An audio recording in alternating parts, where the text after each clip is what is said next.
Welcome back to Two Douchey Guys. We're going to introduce a new series, but first we want to give a big thank you. Shout out. To someone who shouted us out. You need to go check out Ethan's beer reviews. I should have the link down below here. He's a good guy. Review-wise, we seem pretty close. We don't always do the same beers. It just came together that we did recently. The review was show enough from Against the Grain. Go check it out. Check out all his reviews. Anyway, a big thank you to Ethan. It turns out he's actually just down the road in the next state, but it's literally down the road. Straight shot. Yeah. So anyway, hey, so we're bringing you a new series. Now, we're not abandoning what we were doing. Not at all. We're just going to sprinkle some of these in to satisfy a few other people. So, the new series we're going to refer to as Trash Talk. Trash Talk. Trash Talk's going to deal with the macro-brewers. The big three. And the And likes. more. But if you're in the craft scene, a lot of people do refer to the macro brewers, the big ones, as garbage beer or trash beer. We're going to be objective. We're going to be fair. We're going to use the same scale and grading system we always have. Here's the thing. Our name, Two Douchey Guys, doesn't mean that we're snobs. We're geeks. We're beer geeks. It kind of means we're snobs to other people. We take it seriously. Now, just so you know, that's where it did come from. I did want to address that because Ethan had mentioned the name. The name, Two Douchey Guys. We're actually leaning more on the 2DG now, but hey, whatever. But, yeah, it came from people watching us check out our beer, you know, like wine people do, and they'll sniff it and describe it and taste it and all that, and we were doing that, and someone just said that we looked pretty douchey doing that. Now, what I want to say is, and anybody who does drink craft beer, everyone still has a big three beer. Like, it still happens. I do it. I know you don't as much, but he did say Budweiser was really awesome off camera. It was at the brewery. So that's part of the reason I kind of want to do this. I don't dislike Budweiser. Yeah. Is be like, we're not like that, and really no one is. If they tell you they are, they're lying. Everyone has a bad beer every now and again. Absolutely. So to kick it off, we are going with a 2015 GABF winner. Gold Medal. Coors Banquet. That's right. This beer won. This beer won a gold medal at 2015 GABF. In what category?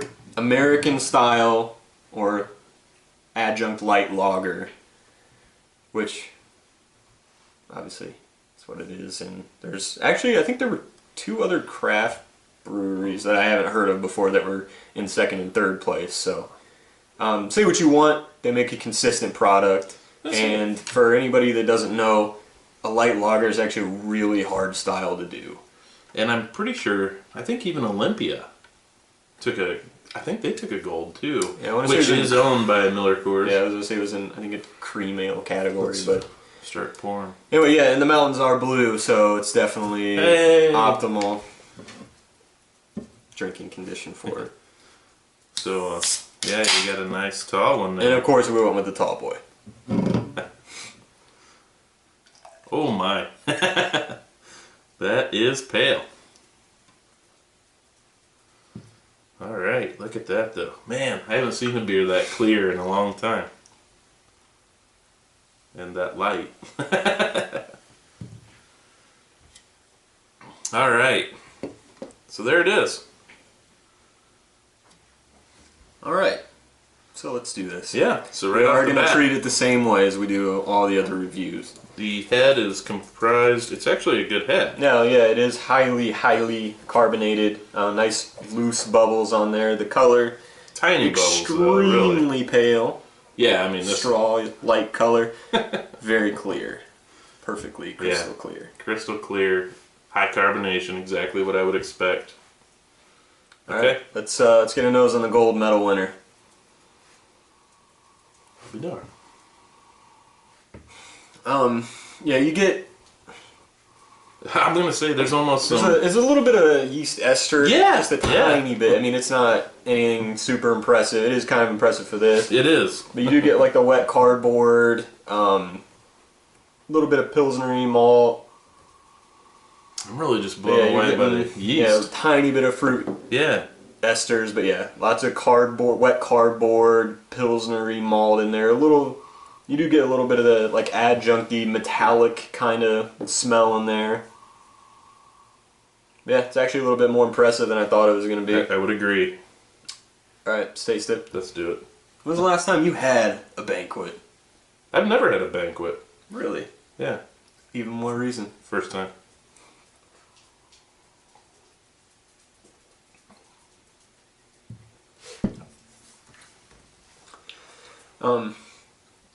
Wow. There's a little, I don't know, it's a sharpness. It's not bitter, but it's a little, I think it comes from the carbonation, but it's a little sharp.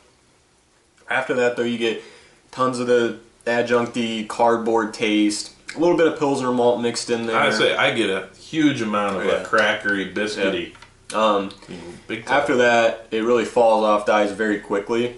It's a tad dry, but after that, you get tons, like, if you ever had like a saltine type of cracker, that's really what you get after it kind of leaves. And mouthfeel on it also extremely thin.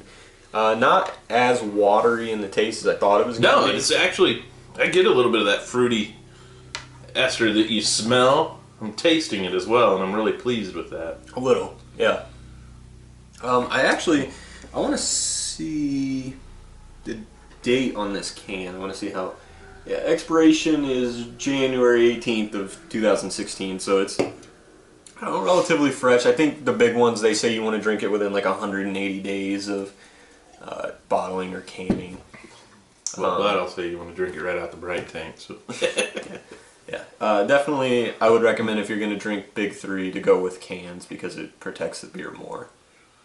All right, so any more to describe, or you just want to No, get to it's pretty quick. Let's go rating. Like we said, this is an American adjunct light lager. Let's pull up real quick the rate beer score. Again, we don't care, but it's kind of cool to compare what our tasting notes to theirs. For the style, they gave it a 10, and overall they gave it a 1, and this is out of 100. So they were real harsh. Style. Style? I'm actually going to go 5 on this. I like this. I find it enjoyable. I've had better lager. But it's a light lager. I know, this is impressive. I'm going to ask you what better light lager you've had. I'm just keeping it in the lager family here. No, because I am. Okay, fine. That's not how it works. Doesn't matter. I'm still going to give it a 5. On my scale of, for the style, I'll give it a 5. I think, yeah, 5. Light lager style, I'm going to give it an 8 because I mean, not a lot of crappier breweries make light lagers per se. This is why I wanted to leave it lumped in. So, no, because, okay, lager is a description, kind of like ale. There's tons of different things within ale. Sure, okay. IPAs, porters, all that stuff. And there's also tons of different lager styles. An American lager, but whatever. So it's an American light lager. That's what I said. And it's a different style than, say, like a So what else would Dortmunder. fall in that class? Light lager? That's what I'm saying. There's not a lot. Okay. So for you to give it a 5, I just wanted to know, like... I don't know. This is why I wanted to compare it to something like a lager and say, hey, I know I've had lagers better, but this is drinkable. I like it. It's okay. So anyway, moving on. Overall. So this is where it's really going to count. This is the big one. I think we got a better diversification here. Overall, I'll go 6 actually. No, I won't. Let's be real. Don't be nice. Overall, I'll go 5.5. If I go out, somewhere to eat or whatever, and all they have is the big 3, I'm gonna at least hope they have this.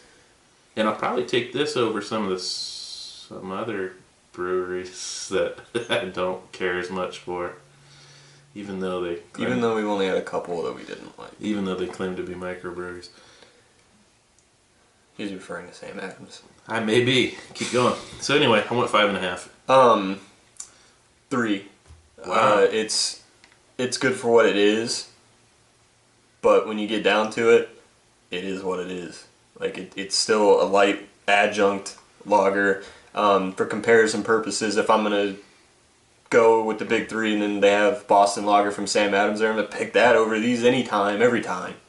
It's not bad though. This is actually one of the better ones that I've had as far as like even just the Banquet I've had a lot before. And this is actually, it tastes really a lot better than any of the other ones, but that's my point with my overall is I don't find anything offensive in it. No, but we don't rate on it being offensive. Well, I'm just saying, if I'm sitting down to drink, I could throw this in a rotation on occasion. It's not offensive. It's not. I enjoy the smell and taste of it. It doesn't have a lot. Yeah. For me, though, there's so many other beers that I've given a 7 or like even a 6 to here recently, and it's still way better than this. So, yeah, 3. There you have it. Mixed emotions. But this is the start of the new series. Yeah, so hey, first, number 1, GABF winner 2015. Right here, Trash Talk. Only on 2DG. Hey, see ya.